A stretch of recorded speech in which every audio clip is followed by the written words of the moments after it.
We'll let our kid stay with you, Mom. Even if he's sick, living with your grandchild every day must be a blessing, right? The voice of my son, heard over the phone, seemed to drip with malice, as if mocking me. I hugged my grandson tighter, covering his ears so he wouldn't hear. My grandson, who had just turned 7, had been to the hospital recently. There, he was diagnosed with a certain illness, and my son and his wife left him at my house. Seeing my grandson sitting dejectedly at the front door when I got home from work made my heart leap. I was abandoned by my parents because I'm sick. I wish my son could put himself in my shoes. I immediately called my son. And what I got was a blatant declaration of abandonment. My son's wife, likely standing next to him, laughed vulgarly, saying, "We don't want to catch his illness, so let the old hag who's not long for this world take care of him," and then hung up the phone with a burst of cruel laughter. After the phone was unilaterally disconnected, I looked at my trembling grandson in my arms and made up my mind. I'll raise him. First, I need to. My name is Yvonne. I'm a 57-year-old office worker. I married my husband at 22 and gave birth to our son, Ken, the following year. My husband adored Ken, and our family of 3 lived happily together. He's so cute! Having such a lovely child makes us so happy, my husband would say, beaming with joy as he held Ken. But that happiness didn't last. When Ken was 2 years old, my husband suddenly fell ill and passed away.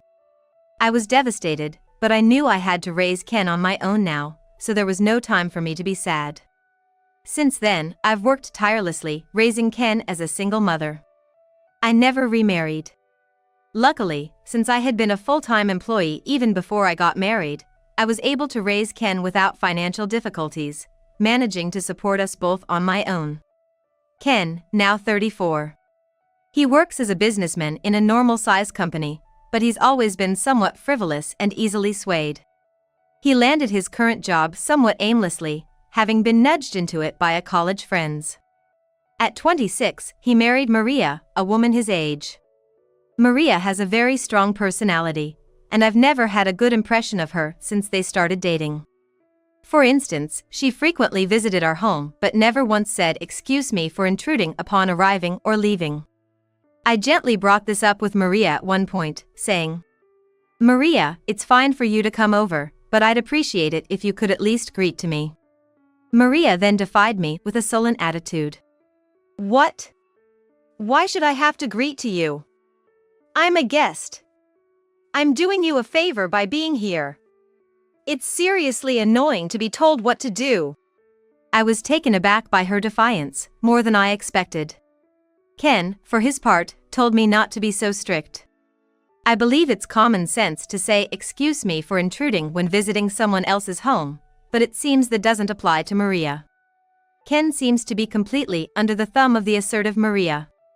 After Maria left, I once again pointed out her behavior to Ken, but he brushed it off with "it's fine, isn't it?" Such incidents have led me to have a poor impression of Maria. Of course, I've repeatedly told Ken that I wish he would be more assertive. The two of them rented an apartment after getting married and started living near our house. The following year, their son Ricky was born. He is my first grandchild. Children grow up so fast, and before I knew it, Ricky was 7 years old.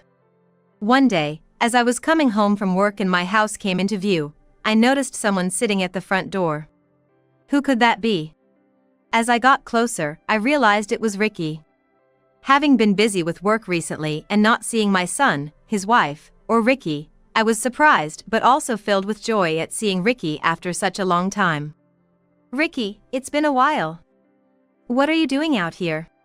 When I called out, Ricky slowly looked up and met my eyes. "Grandma." Seeing Ricky's face for the first time in a long time, I was at a loss for words due to surprise. There were pale patches on Ricky's face, and his eyes were red and swollen as if he had been crying. I tried to stay as calm as possible and invited Ricky inside the house.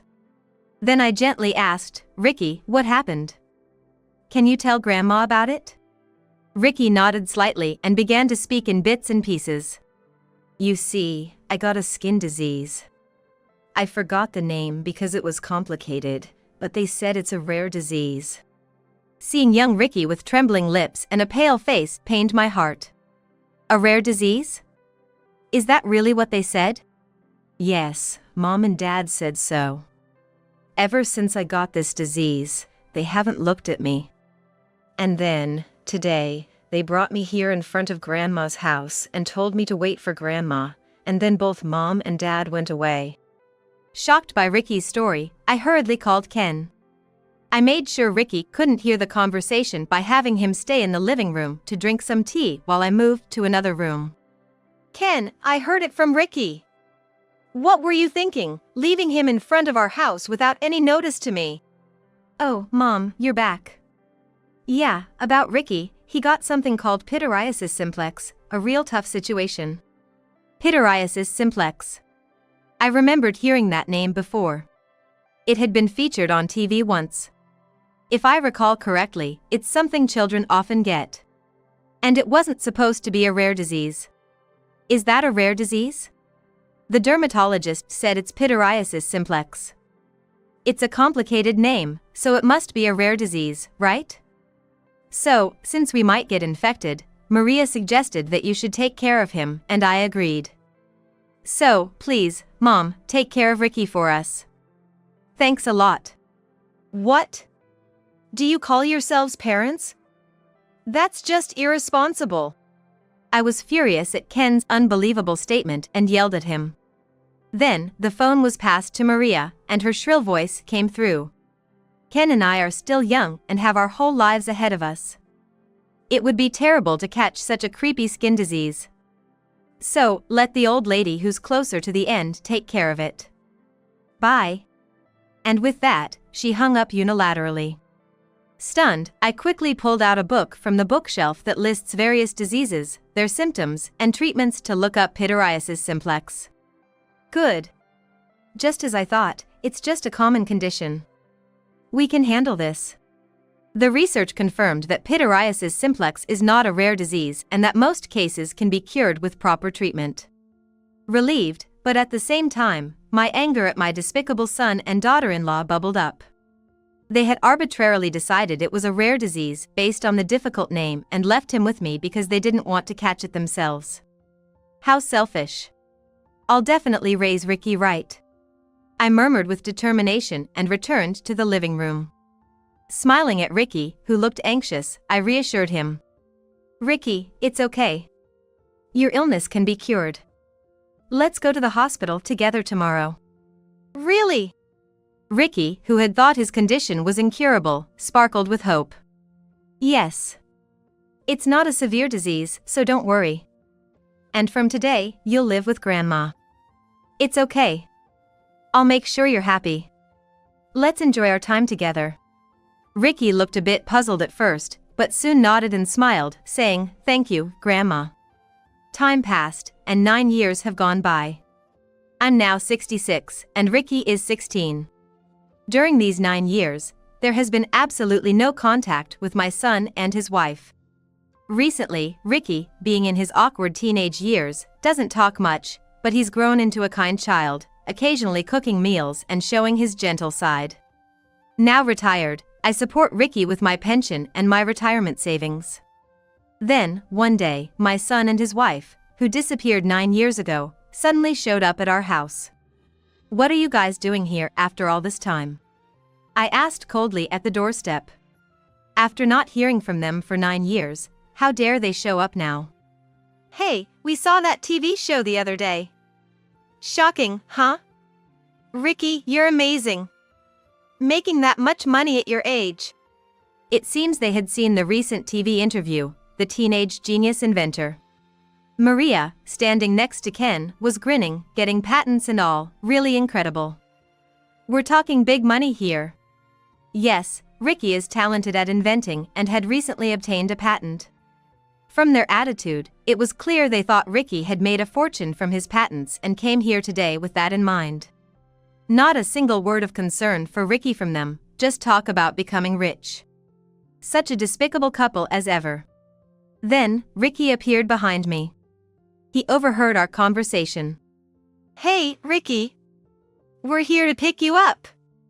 A son is a son, even if he's struggling with a disease. Let's live together again, with your dad and mom. Ken was being dramatically insincere. Ricky responded coldly, huh? Who are you? Ricky, now a high schooler, is old enough to know better. It was clear from the conversation he overheard that his parents were here for the money, having abandoned him, and he felt no attachment to them now. The parents were taken aback by Ricky's indifferent attitude but quickly recovered and started talking non-stop. Then they said, Ricky's sick, so his life will be very hard.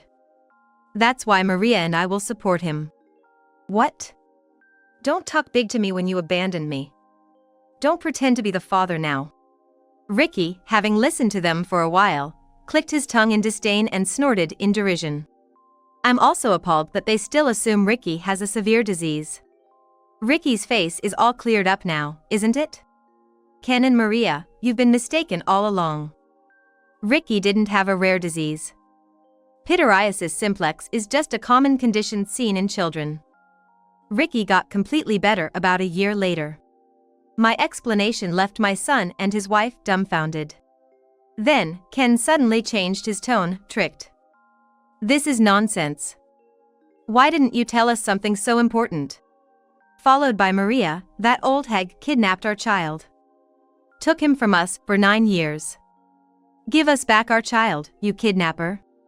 As the two of them ranted and raved, Ricky quietly took out his smartphone from his pocket and called the police. The police are on their way. And just so you're not mistaken, because you get a patent doesn't mean you instantly become rich. It only starts to pay off when a company decides to use the technology, and then I might start seeing some royalties. It's not like it's a discovery of the century or a widely used patent. The dream of becoming rich is just that, a dream. All the money I've received so far has gone into paying for materials, so yeah, I don't have any money. After Ricky calmly explained this, the two of them turned red and burst out, what the hell is that? Then why did we even come here? Watching them rage, Ricky sighed. Don't know. You came here on your own, now leave on your own. Ricky said with a chuckle. Ken yelled back, don't you get smart with me. His fist clenched, ready to leap at Ricky, but I stepped forward to protect him. Just then, a loud male voice shouted. Stop it! It was a police officer outside the window. He had seen Ken about to strike through the curtain and acted quickly. Another officer quietly entered from the front door and stepped between us and Ken. Ken, with his fist still raised, waved it off with a laugh, pretending he was doing nothing wrong. Then to Ricky, whatever inventor or whatever you think you are, don't get cocky, you brat. Live with that old hag forever. He spat out these parting words and left. When the police asked us if we were okay, we confirmed we were fine. After explaining the situation, the police advised not to let my son and his wife into the house again, and I nodded in agreement, promising to do so. The police reassured us that they would help if anything else happened, which was a relief. After the police left, I was worried about Ricky's mental state and asked, "Are you okay?" It must have been tough, acting tough in front of his biological parents who treated him like that. If I said I wasn't shocked, it'd be a lie. I thought I knew my parents were the worst for abandoning me without even properly listening to the doctor's explanation, labeling me with a rare disease. But I never thought both of them were that stupid. Thinking just because of a patent, I'd be rich, and spouting all that nonsense, did they really think I'd agree to live with them after that? Ricky sighed deeply, clearly disgusted as he ran his fingers through his hair. But then, he narrowed his eyes and looked down at me. More importantly, Grandma, why did you try to protect me when I was about to get hit earlier? I'm 16 and bigger than you don't need to protect me. I was taken aback by Ricky's statement. What are you talking about? No matter how old you get, you want to protect your children. It doesn't matter how big you are. After I seriously responded, Ricky groaned in a low voice, then turned his back to me. I'd hate it more if you got hurt. He said brusquely and went back to his room. Apparently worried about me. It made me happy to see Ricky had grown up to be so kind. Later, I contacted a certain person. A few days later, I went to the house where my son and his wife currently live, accompanied by that person. When we rang the doorbell, Ken opened the door with a listless expression and was shocked upon seeing me and the person beside me. Harry! Why are you here? The person beside me was Ken's friend, Harry. Ken's voice made Maria come rushing from inside, turning pale. Harry. Ignoring me, my son and his wife were terrified by Harry's visit. It's been a while, Ken and Maria, Harry said, and Ken asked in disbelief, how did you know where we are? I answered his question. When you came to our house the other day, you mentioned you had bought a house in East Side and were living there. I didn't miss that. But how did you find this place with just the town name? We didn't give you the exact address, Ken said in a panic. Yeah. Just knowing the town name wouldn't have made it easy to find your address, so I hired a private investigator to focus on searching this area. A private investigator? Like a detective? Then, they quickly found you. That's why I contacted Harry and we came to see you two today. Using a private investigator is cowardly. That's no different from a stalker. Harry glared sternly at the shouting Ken. Swindlers like you saying anything doesn't affect me. More importantly, Ken, Maria, it's time to pay back the money I lent you. Harry's stern voice filled the room. It caused the couple to shudder. Indeed, Harry, Ken's friend, had lent the couple some money. I only found out about this fact after my son and his wife had disappeared for a while. Harry had come to my house to tell me he had lent them money but hadn't received a single penny back and had lost contact with them. He had wondered if they were in such financial trouble that they might have returned home and had come to check. He asked me to contact him if I ever found out where they were living. You two cried to Harry that Ricky was suffering from a rare disease and that money was tight, drawing on his sympathy to borrow $5,000, right? My words made my son and his wife bow their heads, trembling. Not just from Harry, but you also borrowed money from others under the same pretext. And when repayment became impossible, you left Ricky at my house and disappeared without repaying anyone a cent. You exploited people's kindness for your own gain, truly despicable. No. But we really thought Ricky had a rare disease. Yes. We really believed that, so we borrowed the money. The couple's excuses made me furious. What are you talking about? Even if you believe that, you didn't do anything for Ricky's treatment. You took him to the dermatologist once and then neglected him, not spending any money on him. So, where is all the money you borrowed from friends? If it wasn't spent on medical bills, do you still have it? Of course not. It probably all went on yourselves, didn't it? You are the worst, both as parents and as human beings. Shame on you. The couple fell silent. The real reason you left Ricky at my house wasn't because you were afraid of his disease spreading, but to evade repaying the money you borrowed from everyone around you. Before abandoning Ricky, you two were frequently going on trips and started wearing only branded clothes. No, but it's also true we didn't want to be around Ricky because his disease creeped us out. The couple continued with their excuses even at this stage, with content that was utterly despicable. I sighed deeply and said, Ricky is better off not having been raised by parents like you. He might have ended up with a warped personality because of you.